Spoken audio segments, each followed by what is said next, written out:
This is Young Onset Parkinson's Network.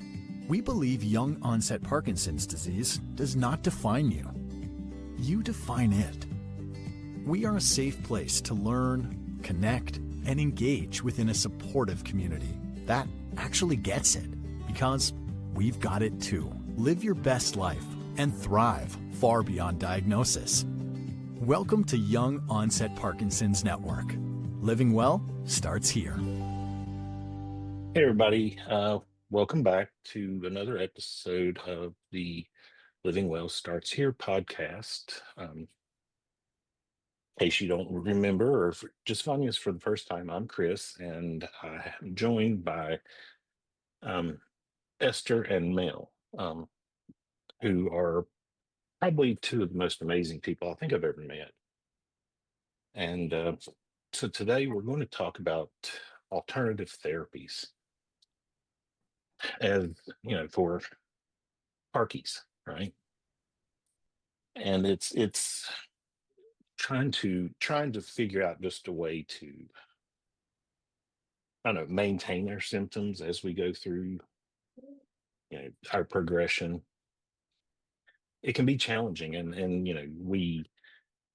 there's all kinds of supposed cures that we see on the internets, and I think we've maybe tried or researched a few of them, so that's what we're diving into today. So Time to debunk the junk. Yeah, so as you guys know, I'm very passionate about this particular topic because I think there's so much misinformation out there, and I have the need for hope too, guys. Like, I want stuff to work too, but I've been found myself in this continual loop of hope versus failure that has real consequences in my life and how I approach this condition. And like so many things, I've almost come full circle, to going back to the what really works and what doesn't for us, Right.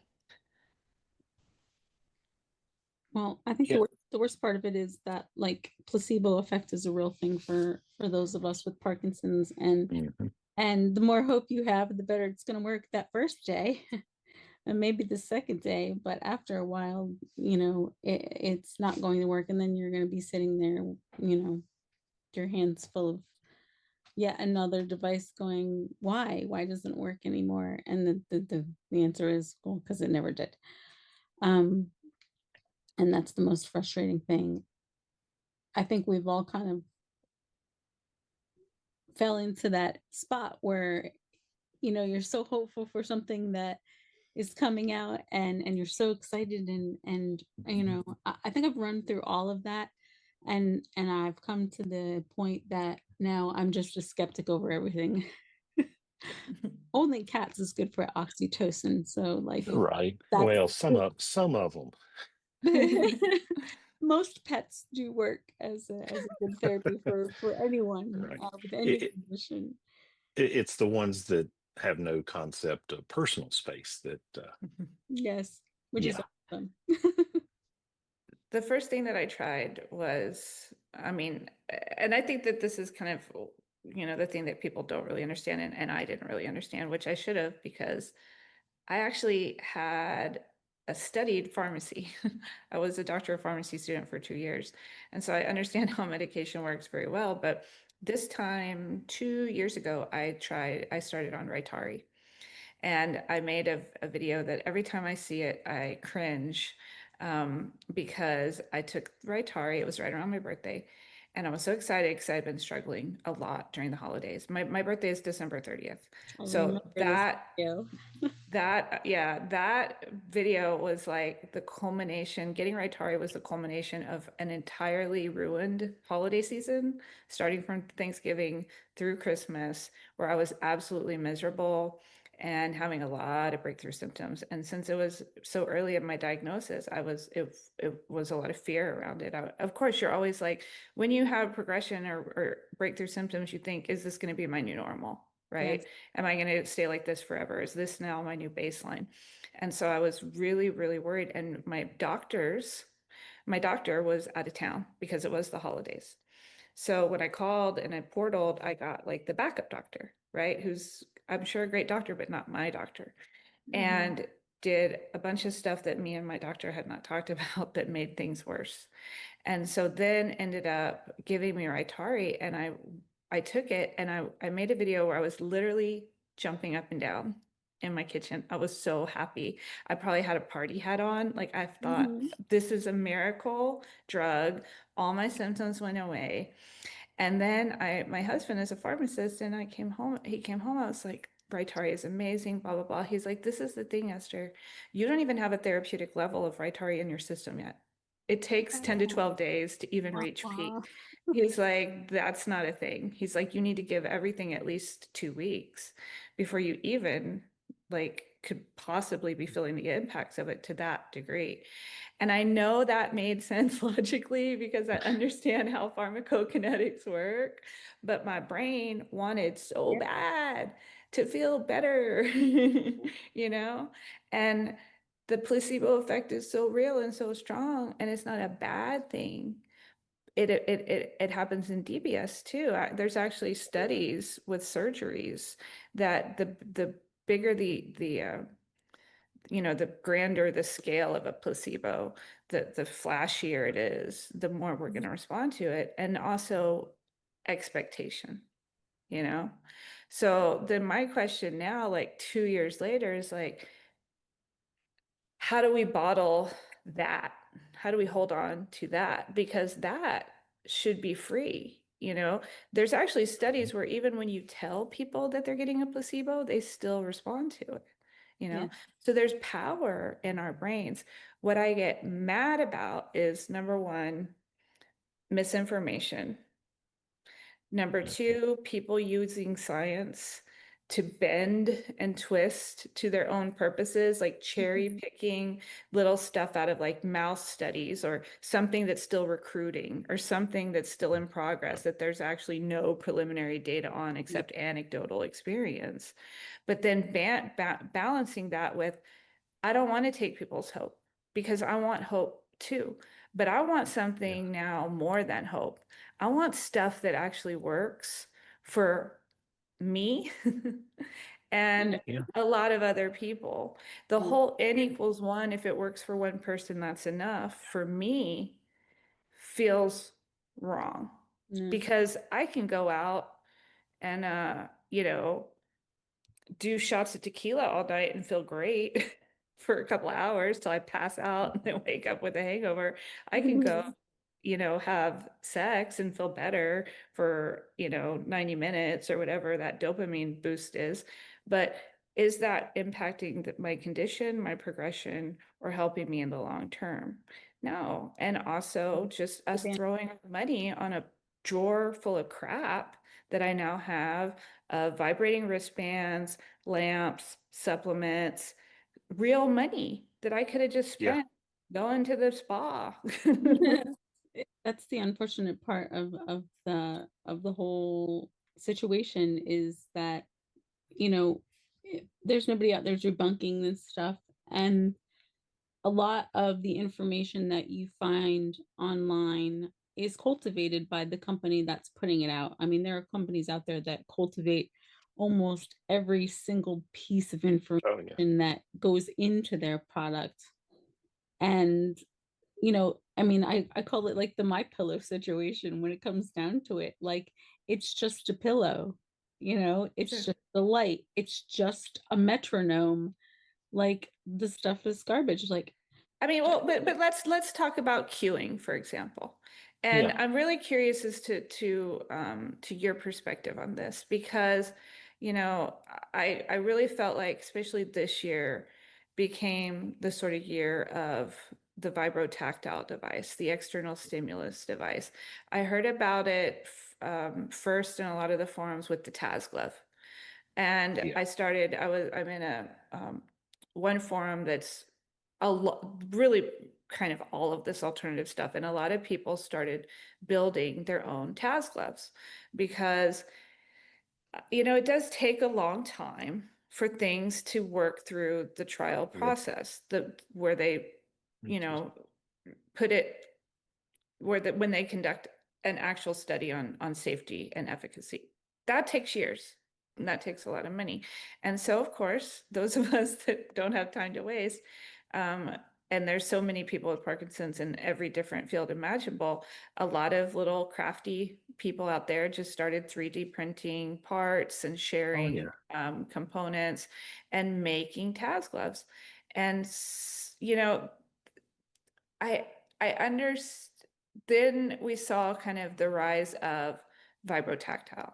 And I'm watching this and I'm thinking, okay, this is cueing, right? I mean, we Basically, all, yeah. I think right after I got diagnosed and I started having problems with my gait, like Mel said, I started snapping, I started tapping, and Swaying side to side to and using music a lot. I that became yeah. and still is my go-to. Is Mhm. I have certain songs and playlists and things that I use to cue my gait to. My issue with that was that immediately it was like, no, this is not cueing. Okay, well, it's it's like it is what it is. Like you can't discover things that already exist. Or yeah, But I mean, I think it's kind of just putting something, getting out of the way of our brain and allowing, it to do what it needs to, in order for us to move. Like the cueing, it's a, whether it be an external response, or if we're just counting or, singing, it's enough of an interrupt to allow that signal to get through. yes, and it's in a way a distraction. And I understand that you can't live in distraction, but if you're Mhm. looking for a get out of jail free card, which is what I need, distraction is useful because Yeah. what we're not kind of looking at is how our symptoms ebb and flow with our medication, right? So it's not like I'm living in that off state all the time. And that also becomes why it's really hard to know what's whatever intervention you've added and your medication, how that impacts it. But it always goes back to now I have the thought, which is like, I wouldn't be looking for any of these quick fixes or solutions if I really just had personalized care in a timely manner from my doctor, right? Yes. Because Mhm. you know what I mean? Like if I could just like text my doctor or portal message my doctor or get an appointment with my doctor, then we could have this conversation about I'm having breakthrough tremor, I'm having problem with Yeah. my gait, Mhm. but I know that's going to take time, that's going to cost money, and it's not going to be something that I feel like I have as much control over, you know? And what I've noticed with the people that I know personally that have been like, oh, definitely this, whatever intervention, it works. I kind of put them into a few categories. So like the supplements, and you guys know, I did Makuna myself for 7 Mhm. months. I did Um, too. B1, I think, is the other one that we hear about the most. Mhm. And then Mhm. on the device side, red light, vibrotactile, and really and any kind of external stimuli. I saw a video yesterday of like a vibrating platform. I have like Yeah. 62 Gloves. vagus nerve stimulators in my feed every Yeah. day. There's one that goes Mhm. on your ear, one that hangs around your neck. There's one that's like 2 wristbands. There's one that's like Mhm. 1 wristband. There's one that's like, it looks like some kind of like Star Wars thing. Have you seen that one? It's Yep. giving Yep. like Yeah. what's that guy from the Avengers? Like it's giving Oh, the like vision. there's like an Yeah. infinity stone like on my head. And Yeah. they're all, what are they saying? They're gonna help our sleep. They're gonna help our anxiety, which we know Yeah. is a symptom of Parkinson's. They're going the anxiety one is probably the one that pisses me off the most. Yeah. Yeah. Because that's the most real symptom. Yeah. Yeah. Because these are all symptoms that are notoriously hard to measure. And in order to study something, you have to be able to measure it to track an improvement. And so by latching on to these symptoms that are so hard to measure and so ubiquitous, not in Parkinson's, but in the world, you know, it's like when you want a device, and I don't know how many people understand that, if you want a device to be a medical device versus a wellness device, one of the criteria of getting that designation is you have to have a symptom. Okay. Once you say you're treating a symptom, then you have to, by law, it becomes a medical device. So you have to go through that process. But what is the symptom you're going to choose with a condition like Parkinson's that has over 40 symptoms? You're going to choose the one that's the hardest to measure, right? Yeah. Because if you choose tremor, it's the easiest to measure, right? Because it's very quantifiable. But then if you fail, you fail. The funny thing about Parkinson's is, though, none of them ever fail, because 30% of us will respond to literally any intervention, just if that expectation is there, right? And that's the curse and the blessing of research in this disease. It means that stuff that probably would have worked for 30% of us never meet that threshold to become what we consider meeting their endpoints in an actual scientific study. So for the stuff that could have helped us, that's really researched, it gets thrown in the garbage can because it's not meeting that threshold that science requires. But if you're a wellness device, it's like a blessing, because you can throw out anything you want and still show what is a statistically significant improvement. And then everybody's like, oh, it's an improvement. But again, I could just I was joking about it, but I feel like it's true. I could take my shirt off right now and I could elicit a little bit of happiness in probably 30% of the male population. Yeah. But it's not a clinical intervention. But are you, and it's not ethical. No. But that's how it works. That's literally how it works. They're like, oh, dopamine, hello. Yeah. Some places you got to pay extra for that, I hear. Yeah. But some of us, we just like to help. Right. But this is where the orgs could help us out by not backing non-medical devices.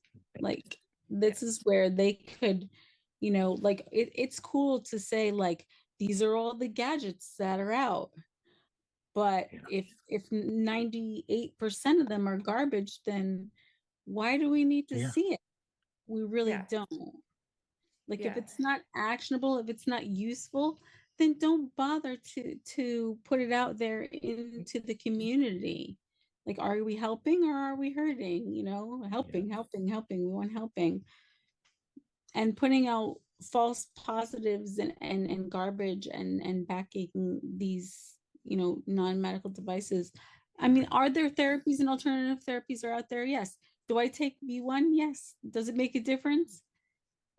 A little bit. Sometimes. I don't I get tired during the day. That's about it. I notice that my nose runs more when I don't take it than when I do. Right. And that's cool. I'll take that. But is it going to cure somebody? No. Is it a therapy? No, it's just a thing that a doctor wrote that he tested that was never ever debunked. Yeah. And that's how it goes. And for people that these things work for, that's wonderful out there in the world claiming that it's going to help millions. No, I don't think that's fair or should be allowable. Well, the other thing that upsets me, and I just got, again, I'm not making this out of my own little brain. People DM me. People DM me a lot, way more than I can even stay on top of anymore. Yep. And it actually, I get a lot of anxiety now, even looking in my spam folder, because it's just so completely out of control. And so but people tell me these horror stories of the other day I got one, actually I think it was in a comment on an unrelated post. People do that sometimes, like they comment about another post in the wrong post, so then I don't see it Yeah. as quickly. But anyway, they were saying that there was a person that came to their support group, and you guys know I also co-run an in-person support group, and this exact same thing happened to my support group.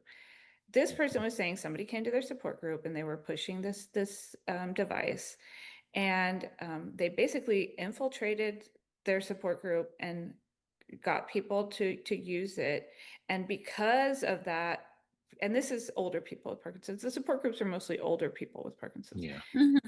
That older people with Parkinson's delayed getting DBS because they were using this device. And then when it stopped working, it was too late for them to get DBS To get it, yeah. because of their age.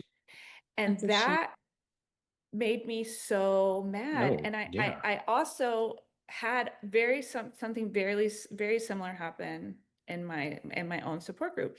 We had this gentleman come, older gentleman, a while ago, and he came in kind of late, and he was obviously like trying to find out who was in charge, and we run our group very democratically. There's actually 3 of us that are running it together, and so there's no like person in charge.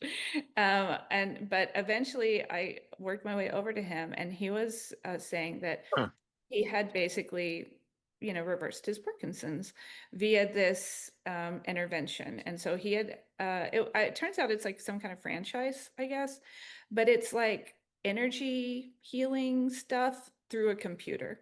It was, I don't remember what it was called, but I was like, look, again, I'm not here to like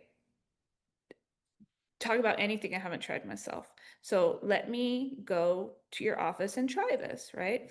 So I drive across town, I go to the office, I sit and I do this whole workup that he did on me. I'm not going to get into specifics. It, in fact, did not reverse my actually his system told him that I don't have Parkinson's, which I had to laugh about. But he said what he did would improve my sleep. That's what he said. For sure, what he did would improve my sleep. So I said, I am definitely going to go home, and if I sleep, I will be the first one to let you know. It did not improve my sleep. I, in fact, do still have Parkinson's. But the conversation that I had with him while we were doing all this phony baloney stuff was, I said, I can't help but notice that your voice is very soft. Have you thought about seeing a speech therapist? And he was like, what? And he's like, that's why my wife is always saying she can't hear me.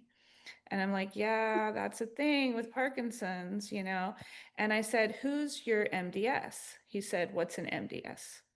So I said, so a movement, because I live somewhere where we don't have access to an MDS.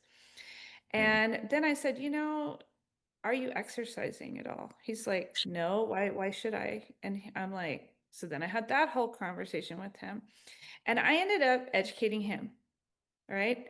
And then he ended up becoming a member of my support group because that's what we do. And I still like, I told the group, I'm like, you guys are more than willing to pay, the low price of $100 a month to go partake of all the chicanery that man is dispensing and clearly trying to support his family with, which, like, we are not communists. I'm all for entrepreneurship, but I'm telling you, this did not work for me.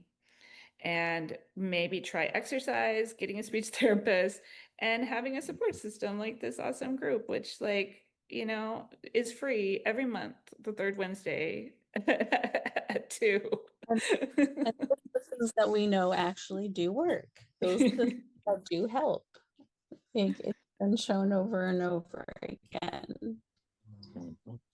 And that information is something that needs to get out more into the world. I still have friends with Parkinson's that go, I'm like, have you tried LSVT? And they're like, Lahu? And I'm like, because it helps, like, and I started telling people, like, I couldn't walk in a straight line when I started LSVT. I could not close my eyes and walk in a straight line. I thought I had it down, and I was 12 feet from, like, no, and it wasn't really that far, but I was like 3 or 4 feet from where I was supposed to be. And I was like, oh, I need help. Yeah, I mean, that yeah. was It's one of those, you open your eyes and like, how the hell did I get here? Yeah, I thought I was gonna touch that cone, and she had me by the belt and everything so that I didn't fall. And I was like, this is crazy. I don't need help with this. And I opened my eyes and I was like, oh my gosh, this is not funny. Like it was funny, but it wasn't, because I was like, wow. And those are the things that can help you. Those are the Yeah, things that absolutely, exercise is something that can absolutely help you. Does it hurt like crazy when you're doing it with all your other horrible Parkinson's symptoms? Yes. yeah, Is it still good for you? Yes. Is it still helping? Yes. And but that's it. That's what we've got. yeah, Those are the things. That's the that we have to spread. Like, use what you've got. You don't need you don't need a yeah. ball. You need a watch. You don't need a metronome. You don't need a dance. Well, like you just need the things that work, and putting more of the things that work out into the world and just be so Yeah.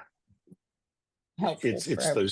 It's those, like you're saying, it's those therapies that don't require you to, spend your savings on whatever, devices you're going to use it with, right? I mean, if you can get, I don't know, I think a stick to, like, brace yourself, or use it to stretch, like I've been trying to get like my shoulders and back to relax, to stretch, release and whatever. So I've tried just about everything, um, with the exception of having Angie or one of my nephews just jump up and down on my spine. So, which may work, but it may, excuse me, it may cause some other damage. But it is. I mean, and going back to where we started at, we are so looking for anything, right? That little, like you said, Esther, we have to have hope. And Mhm. sometimes, like, that hope is often, hijacked or, misdirected because of, devices, or, some study that somebody found a magic tree branch somewhere that, you can grind up and ingest, but there's only three of them left in the world, and you're never going to get that. So, Gotta get 'em now. Gotta get 'em now. They're selling out. right. Mhm. But the You hope know, is right there. The hope is right there, though. It's in your hand. It's right there. It's in the therapies and modalities and things that need to get out further into the world. Yeah. We and have this kind of conversation spun off from the discussion we had last time with Oaken and Dorsey, Dr. Oaken and Mhm. Dorsey with their Parkinson's plan book. And one of the things that they keep going back to that I really do rely on for myself is having a good treatment plan, Yes. And that's why when I do go see my movement disorder specialist, I leave always full of hope. Now, did he give me anything really magical when I walk out that door? No. What he gives me is a plan, Mhm. and having a plan of a few things that we're going to try to work on always gives me hope. Not Of course, it's always includes medication, but it includes other things too. Like that, I usually, last time I got a referral to PT, he recommended that I get massage or Botox or whatever these different things are. But my original movement disorder specialist, before he retired, the last conversation that we had, he told me, he said, if I was going to prescribe you anything, Esther, it would be not to look too far ahead. And I think that that was really good advice, because Yeah. just by, and it is a constant battle. You guys know this, Yeah. because it's easy to say, like, Amazing. live in the moment, live in today. But some moments and some days, I don't want to live in them. I want to live in Yeah. some good days in the The next past, or one the Right. imagined good days or in the future. You know, word. Yeah. it's Yeah. it's hard, What but it's important. what they're giving you at that visit is empowerment. You know, they're empowering you to make a change and help be part of the change in your own health journey. And that's what many of us feel like we don't have, is any power left. And you do. That's the thing. Like, it is right there in your hands. Like, that light is right there. You just have to open it up and use. I tell my kids all the time when I'm struggling, which lately has been most days,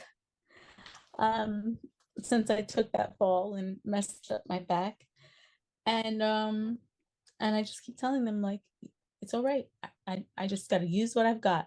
Like, I just use what I've got, and that's what it is. And then we just keep trying. And that's where hope comes from within, and empowering yourself by having a plan and sticking to the plan and doing the best you can, and not looking back and saying, oh my gosh, I didn't do enough yesterday, and I didn't do okay, but that was yesterday. Today's today. That's the best way that you can move forward. Yep. Just a tiny little Parky step at a time. If that's all you know, they say that if all you have is 10% and you give 10%, then you gave 100%. That's how it works. That's how it goes. Yeah. Look at me not being dark. You know, Mel, I can't, not, acknowledge that I know that you're in a lot of pain now and have been for a long time. And what I had kind of something that we've also talked about on the same thread is like, how do you maintain that hope when you're experiencing,